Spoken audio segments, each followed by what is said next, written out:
They didn't know he was watching. That was their first mistake. Their last mistake was putting their hands on her. 3 men walked into a cafe on a Tuesday afternoon looking for someone to make small. They found a pregnant black woman sitting alone, reading a book, minding her business. They saw an easy target. They saw someone they could humiliate without consequence. They saw someone nobody was going to protect. They were wrong about every single thing. Because in a corner booth, so still he could have been carved from stone, sat the man who owned half the city's underworld. The man whose name made boardrooms go quiet and back alleys go cold. The man who had built an empire on silence and taken it apart with a single phone call. He watched them approach his wife. He watched them crowd her table. He watched one of them grab her wrist. And he didn't move. Not yet. Because Kang Jinwoo didn't react. He calculated. And what he was calculating in those 30 seconds of cold, absolute stillness was not whether to destroy them. He was deciding how completely. If this story already has you good, you're exactly where you're supposed to be. Hit subscribe right now and turn on notifications. This channel is where revenge is served slow, love is built fierce, and justice looks nothing like what you expected. Now, let's go back to where it all started. Because before the storm, there was the most beautiful kind of quiet. Zara had been trying to find quiet for 7 months. Not the forced quiet of bed rest or the anxious quiet of doctor's visits. Real quiet. The kind that settled around you like something warm and let you remember who you were before pregnancy turned your body into a construction site and your emotions into a weather system with no forecast. She'd found it that Tuesday afternoon at a cafe called the Gilded Spoon, a small, overpriced place in one of the city's wealthiest neighborhoods that Jinwoo had mentioned exactly once, in passing, calling it quiet. Coming from him, that was a 5-star review. She arrived at noon, settled into a marble-top table by the window, ordered a latte she'd been craving for 3 days, and opened the novel she'd been 2 chapters into for 6 weeks. One hand rested on her belly. 7 months. 29 weeks and 4 days, to be precise, because she counted now. She counted everything. The kicks. The hours of sleep. The days until she could meet the person who had completely rearranged her internal organs and somehow still made her feel like the luckiest woman alive. Jinwoo didn't know she was here. She'd slipped out while he was in a meeting, leaving a note on the kitchen counter, cafe. Book. Latte. Don't send anyone. She'd underlined the last part twice. He had, naturally, sent someone anyway. Park Jin-ho was seated 3 tables behind her in civilian clothes, pretending to read a newspaper, doing a mediocre job of it. She had decided not to acknowledge him. Plausible deniability was the foundation of a happy marriage to Kang Jinwoo. The cafe was warm and smelled like cinnamon and roasted coffee. The afternoon light came through the window at exactly the right angle. Her latte arrived with a small leaf pattern in the foam. For 45 minutes, Zara existed in a state of perfect, uncomplicated peace. Then the door opened. She heard them before she saw them. That particular brand of loud that wasn't accidental, the kind of noise that was a statement, that announced arrival like a flag being planted. 3 young men filed in wearing suits that cost real money and fit badly, the way clothes did when people bought them to signal wealth rather than because they actually knew what they liked. The one in front had a weak jaw and eyes that moved around a room looking for something to feed on. He found her inside of 4 seconds. Zara felt it. That particular prickle, the assessment, the categorization, the decision made in half a second about what she was and what she deserved. She'd felt it her whole life. She knew its shape intimately. She turned slightly toward the window and picked up her book. They got their coffees. She heard them moving in her direction. She kept her eyes on the page. Mind if we join you? The voice was right beside her table. Not asking. Announcing. She looked up. The weak-jawed one, Kevin, she would later learn, though in this moment he was simply the problem, stood with his 2 companions fanned out beside him, 3 grown men crowding a table built for 2, wearing the particular expression of people who expected the world to rearrange itself for them. I'm waiting for someone, Zara said. Polite. Firm. The tone of a woman who has handled this before and is prepared to handle it again. Kevin's smirk widened. His eyes moved to her belly with an expression that made her stomach turn. Waiting for someone, he repeated, like it was funny. This is a pretty exclusive spot. Didn't think they had a maternity ward section. The insult was so ugly and so deliberate that for a moment she simply sat with it, the way you sat with something rotten that appeared where it had no business being. "I think I belong here just fine," she said. Her voice was even. Her chin was up. The larger one, Bryce, leaned in. "We just want the table. It gets the best light. Why don't you and your situation move along?" He gestured at her stomach with the same casual cruelty someone might use to wave away a minor inconvenience. The word situation landed like a slap without the contact. Zara set her book down slowly. She was 7 months pregnant in a room full of people, and she was not going to be moved from a table she had as much right to as anyone else. She was a queen who had stood beside a dragon and learned to hold her ground. These boys were nothing. She was about to say exactly that, measured, final, and devastating, when Kevin reached across the table. He pushed her book aside. Then he grabbed her wrist. "Come on," he said, fingers tightening. "Let's go." Everything went quiet. The kind of quiet that happens when something crosses a line so obvious that the room itself holds its breath. "Get your hand off me," Zara said. Low. Dangerous. The voice she didn't use often. Kevin's grip tightened. "Or what? Your baby daddy coming to save you." He laughed. His friends laughed. The cafe went still around them. In a corner booth that Zara had walked past without registering, a man sat completely motionless. He had been there when she arrived. Had watched her settle in, had watched her order, had watched the afternoon light fall across her face and her hand rest on her belly, and the specific quality of peace that crossed her expression when she thought no one was looking. He had been going to leave. He had been in the neighborhood, the meeting had ended early, and he had recognized the cafe from the note she'd left and come in to find her. He had decided not to interrupt her quiet. That decision had now become something else entirely. Kong Jinwoo sat in that corner booth and watched Kevin Porter's fingers close around his pregnant wife's wrist. He watched her jaw tighten and her chin come up. He watched her tell him to let go. He watched the man laugh instead. And something in Jinwoo's chest went completely, utterly, terrifyingly still. He had felt rage before.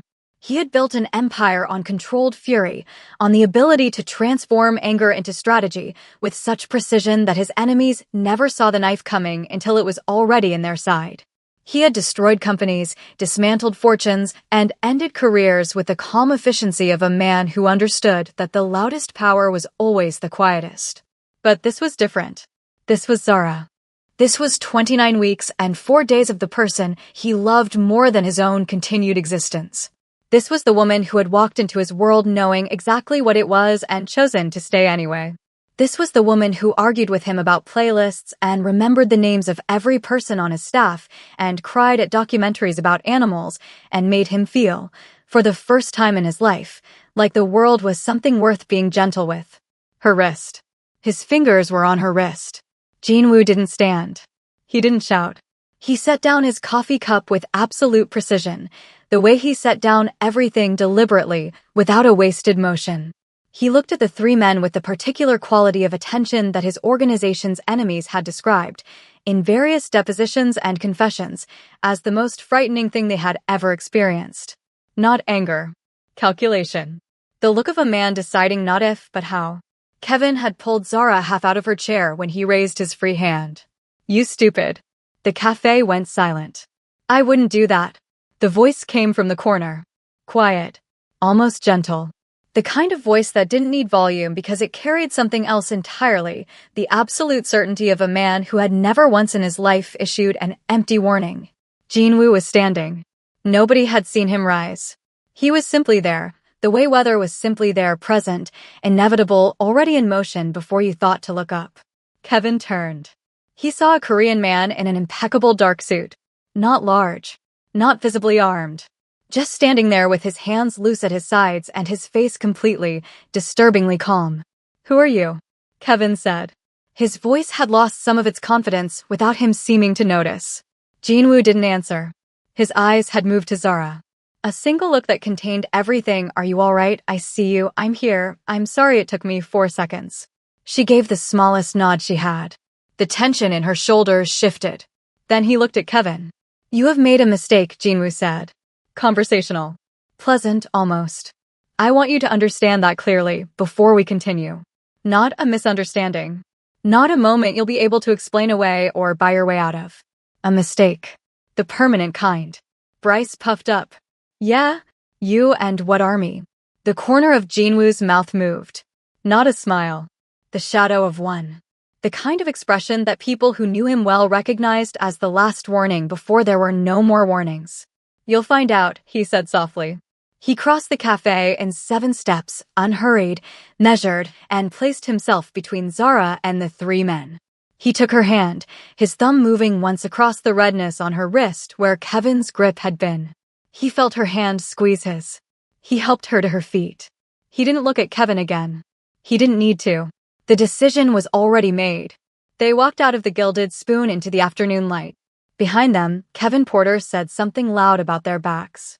Jinwoo didn't register it. He was already somewhere else entirely. He was already building.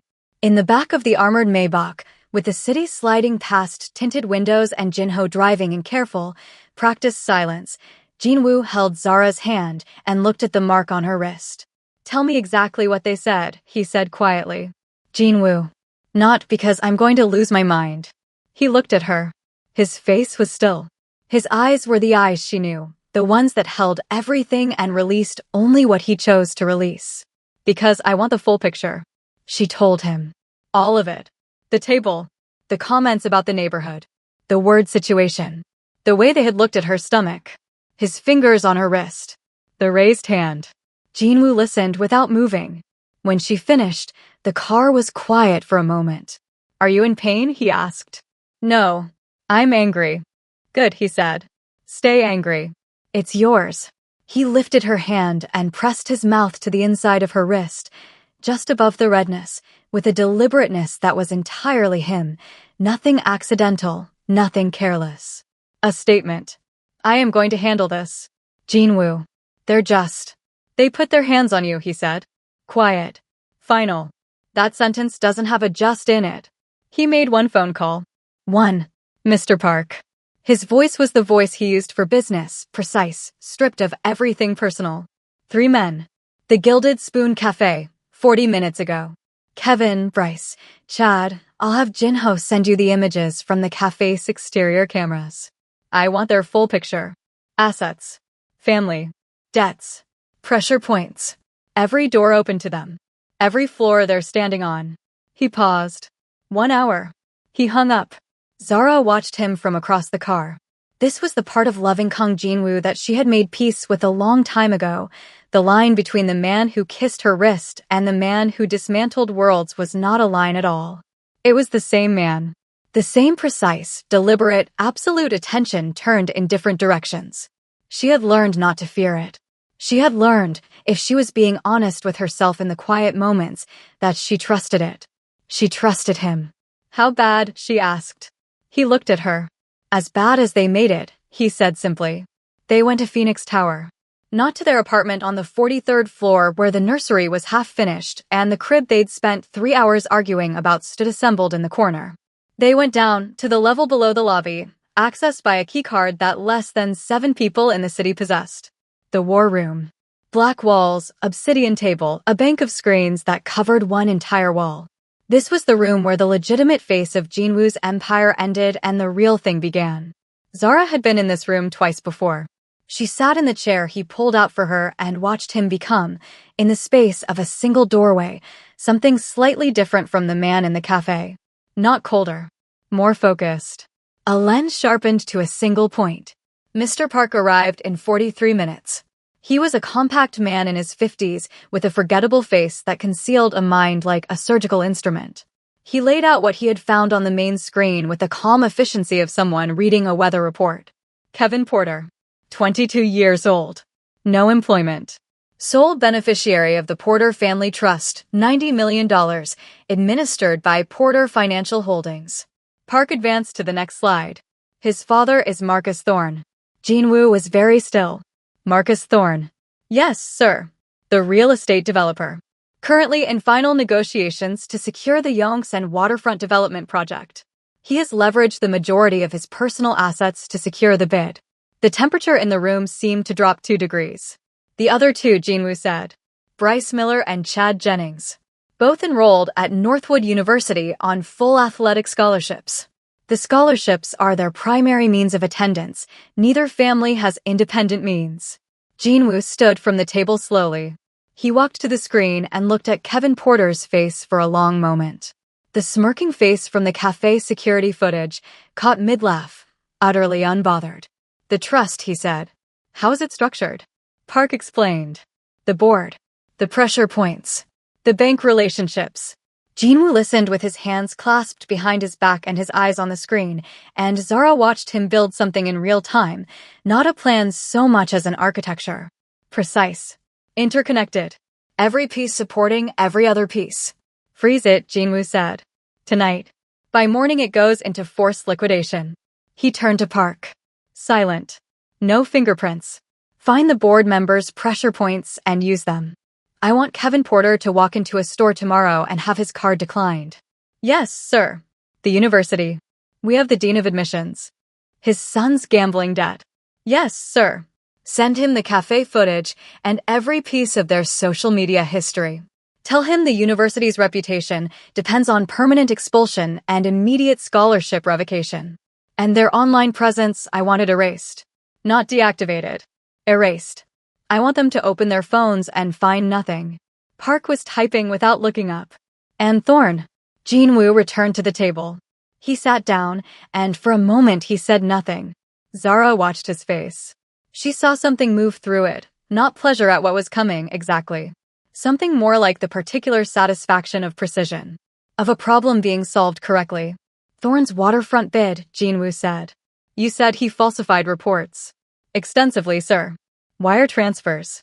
Correspondence. We have a full record. The investors, the Times, and the financial regulator, Jinwoo said. Simultaneously. Time the delivery to the minute. I want every call he makes in the next 24 hours to be about a different wall coming down. He looked at Park. Complete? Complete, sir. Park left. The room hummed with the quiet of something set in motion. Jinwoo turned to Zara. He crossed to where she sat and knelt in front of her chair the way he sometimes did, not performing humility, but choosing proximity, choosing to be at her level. He took both her hands. It's done, he said. She looked at him. What exactly is done? Their future, he said. The version they imagined for themselves. He paused. Kevin Porter will wake up tomorrow with nothing he didn't earn. Which means nothing. Bryce and Miller will spend the rest of their lives working jobs they used to sneer at. And Marcus Thorne, his jaw tightened slightly. Marcus Thorne will spend the foreseeable future explaining himself to people with subpoenas. Jinwoo. Her voice was quiet. They were just. Zara. He said her name the way he always said it, like it was something he had decided mattered more than most things. They grabbed your wrist. They raised a hand at you. They called our child a situation. His thumb moved across her knuckles. There is no version of this world where that costs them nothing. Not while I'm in it. She looked at him for a long time. At the face she had memorized the jaw, the eyes that were calculating and devastating and entirely hers in the same moment. She thought about what it meant to be loved by a man like this. The weight of it. The strange, complicated, absolute safety of it. Don't kill anyone, she said finally. I wasn't going to. Say it like you mean it. The corner of his mouth moved. The real one, the one that was only for her. I wasn't going to kill anyone, Zara. Good. She leaned forward and pressed her forehead against his. Because this baby needs a father who is not in prison. He closed his eyes. His hand moved to her stomach, careful, deliberate, the way he touched everything that mattered to him. The baby kicked. He felt it. She watched his entire face change, the way it always did, every wall, every layer, every carefully maintained surface gone. Just a man with his hand on his wife's stomach and his eyes closed and something on his face that had no name except maybe the look of someone who understood, finally, what they were fighting for. If this story is doing something to you right now, and I know it is, hit that like button. Right now. It takes 2 seconds, and it means everything to this channel. And subscribe if you haven't. Drop a comment below. What would you have done in Zara's place? Would you have stayed in that cafe or walked out? Tell me. I read every single one. The first domino fell the following morning at 9:47 a.m. Kevin Porter was at a boutique in Cheongdam-dong, selecting a jacket he didn't need with money he hadn't earned, when his card was declined. He stared at the machine. Tried again. Declined. He pulled out a second card. Declined. A third. The sales associate maintained professional neutrality with the practiced grace of someone who had seen this before, but never quite with this level of entitlement on the other side of the counter. Kevin stepped away and called his father. Dad, something's wrong with my cards. It's probably a fraud alert, Marcus Thorne said, distracted. He was in a meeting. Call the bank. Kevin called the bank.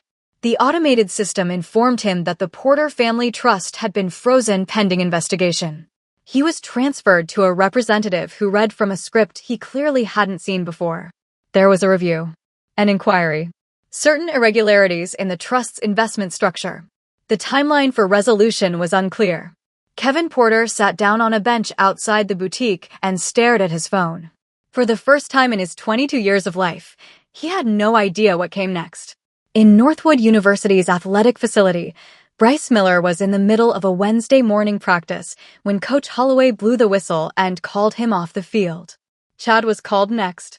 They walked to the sidelines still in their cleats, breathing hard, expecting a tactical conversation. What they got was the Dean of Student Affairs, standing with a folder and the particular expression of a man who needed this conversation to be over quickly. Their scholarships had been revoked. Effective immediately. Their enrollment status was under review for conduct violations. The specifics were in the folder. They were asked to vacate their dorms by Friday. The entire team watched. Bryce's voice cracked when he asked why. The dean handed him the folder without meeting his eyes. Chad didn't say anything at all. He had already pulled out his phone. His Instagram was gone. His Twitter was gone. His entire digital history, the bragging, the moments, the evidence of the life he'd been so certain was his, had vanished as though it had never existed. Marcus Thorne's morning was quieter, initially. He had coffee at his usual place, attended a 9 o'clock call with his project manager on the waterfront deal, and spent 20 minutes congratulating himself on how close he was to the largest single project of his career. At 10:15 a.m., his partner called. At 10:17 a.m., his lead investor called. At 10:20 a.m., 3 more investors called simultaneously. An email had arrived in every inbox connected to the Yongsan waterfront project. Anonymous sender. Attached, wire transfer records, internal correspondence, falsified environmental assessments, and the names of the city officials who had received payments to look the other way. Every detail of how Marcus Thorne had built his bid on fraud, documented with the precision of someone who had been holding this information for exactly this moment. By noon, the Times had published their first article. By 2 in the afternoon, the financial regulator had opened a formal investigation. By 4, Thorne Consolidated stock had dropped 31% and was still falling. Marcus Thorne sat in his office and watched the screens and made calls that nobody answered and sent messages that came back undelivered. He was a man standing in a house he'd just realized was on fire, in every room, simultaneously. He spent the rest of the day making calls trying to find the source. Every thread led to the same name, spoken in the same hushed, frightened way, by people who had thought they were safe and were now understanding that safety was a permission, not a right. He called the number at 8 that evening. Jinwoo let it ring 4 times before answering. "I know who you are," Thorne said. His voice was the voice of a man who had spent the day being stripped. Not just of assets, of the certainty that had held his whole self-image together. "I know what you've done. What do you want? Name a price. A partnership. Anything." Jinwoo was in the living room of his apartment. Zara was asleep down the hall. The city was a grid of lights through the floor-to-ceiling windows. He stood looking at it with the phone against his ear and let Thorne talk. When the man finally ran out of words, Jinwoo spoke. "Yesterday morning," he said, "your son put his hands on my pregnant wife in a cafe. He grabbed her wrist. He raised his hand to her face. He called our child a situation." Silence on the other end. "I want you to understand something clearly," Jinwoo continued, his voice the same as it always was, quiet, precise, carrying the weight of complete certainty. "I didn't take your world because of what it was worth. I took it because it was the most efficient way to teach your son that nothing he has ever had was actually his. He learned today what it feels like to have something taken away by someone who barely notices the effort. He will spend the rest of his life working to rebuild what he lost in 24 hours, and every day he works, he will know why." He paused. "That is the lesson. I hope he learns it. Thorn's voice was shaking now. You've destroyed everything I've built. My son made a mistake. He's young. He doesn't. Your son is 22 years old, Jinwoo said. He is not young. He has simply never once experienced a consequence. His voice remained level. You gave him that. Everything he did in that cafe, the certainty that he could do it, the expectation that there would be no cost, you gave him all of that. So yes, I took what you built. Because what you built produced what I watched reach for my wife's face. The line was quiet for a long moment. There is one more thing, Jinwoo said. Thorn waited, breathing audibly. The regulator's investigation into your waterfront dealings will proceed without interference from me. The people you defrauded deserve their money back. The officials you bribed will face consequences of their own. I will not protect you from any of it. A pause. And inside whatever correctional facility receives you, you will find that the people around you are aware of who I am, and they are aware of what you did. I want you to think about that every morning when you wake up. He ended the call. He stood at the window for another minute. Then he walked down the hall. Zara had kicked off the blanket, which she did every night without fail, and he pulled it back over her with the careful precision of a man doing the most important thing he would do all day. He sat on the edge of the bed in the dark. She stirred. Is it done? For now, he said. She opened her eyes and looked at him. In the dark, with the city lights coming through the curtains, she could see his face, the face that the underworld feared and she loved, both things completely true and completely compatible. She reached up and touched his jaw. Come to bed, she said. He lay down beside her, her back against his chest, his arm around her and their child, her hand over his. The city went on outside, recalibrating quietly around the lesson it had been taught, filing it away the way cities filed away the things they knew better than to say out loud. Jinwoo lay in the dark and listened to Zara breathe and felt the small, precise movements of the person they had made together. And the thing that had been cold and still and calculating inside him since the moment he watched a stranger's hand close around her wrist finally, slowly released. 3 days later, he came home to find Zara standing in the nursery with her hands on her hips and an expression on her face that he had learned, in 2 years of marriage, meant a conversation was already in progress whether he was ready for it or not. The crib is crooked, she said. He looked at the crib. It's level. The left side is lower. It's identical on both sides. Jinwoo. The left side. He looked at the crib for a longer moment. I'll check it. I already checked it. It's crooked. He looked at her. At the way she was standing, chin up, one hand still on the crib railing, 7 months and 4 days of pregnancy making her look simultaneously more powerful and more exhausted than anyone he had ever known. He walked over and checked the crib. It's level, he said. It is not level. Zara, don't say my name like that. Like what? Like you're trying to end a business meeting. He looked at her for a moment. Then he sat down on the floor of the nursery, right there in his suit, and started checking the crib legs one by one. She watched him for a second, then sat down beside him, her back against the wall, legs stretched out, one hand on her stomach. They sat like that for a while. I keep thinking about what she looked like, Zara said quietly. He didn't ask who. The barista. She watched the whole thing happen and didn't say a word. She paused. I'm not angry at her. I understand why. But I keep seeing her face. Jinwoo said nothing. He knew when she was talking to him and when she was talking through something. This was both. I don't want our daughter to grow up thinking she has to be quiet about it, Zara said. I don't want her to think that's just the way things are. That you manage it and move on and don't make a fuss. She looked at her stomach. I want her to know it's not normal. That she doesn't have to absorb it. Jinwoo set down the crib leg he was holding and looked at his wife. She'll know, he said. How? Because her mother will tell her. He looked at Zara. And because she will grow up watching her mother refuse to absorb anything that shouldn't be hers to carry. Zara was quiet. Then she leaned her head against his shoulder. He put his arm around her.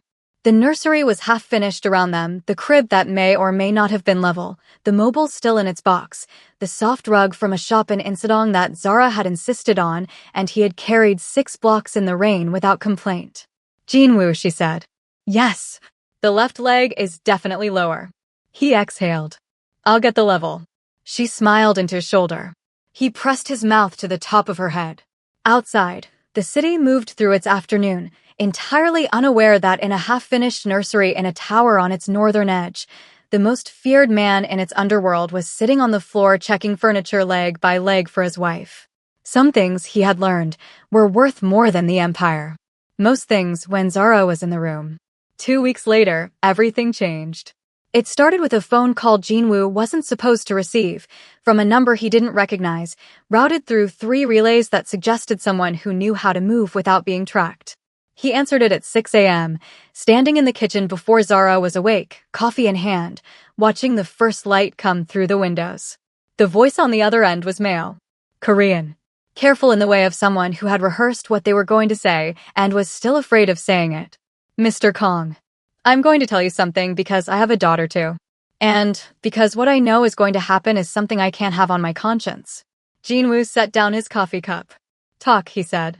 What he heard in the next 4 minutes changed the temperature of the morning. What he heard confirmed something he had felt for the past week, a subtle wrongness in the organization's edges, a pattern in the intelligence reports that didn't align, a name appearing in 2 places it shouldn't. He had been watching it. He had not yet decided what it meant. Now he knew what it meant. He stood in the kitchen after the call ended and looked at the city for a long moment. Behind him, down the hall, he could hear the soft sounds of Zara beginning to wake up. The particular sequence of movements he had memorized without meaning to, the way she shifted in the sheets, the small sound she made, the pause before she sat up. He had 2 weeks until the baby came. Possibly less. And somewhere inside the organization he had built from nothing, something had gone wrong in a way that was moving toward him. Toward them. He picked up his phone and called Park. Get me everything on Director Lim, he said quietly. And do it before 8.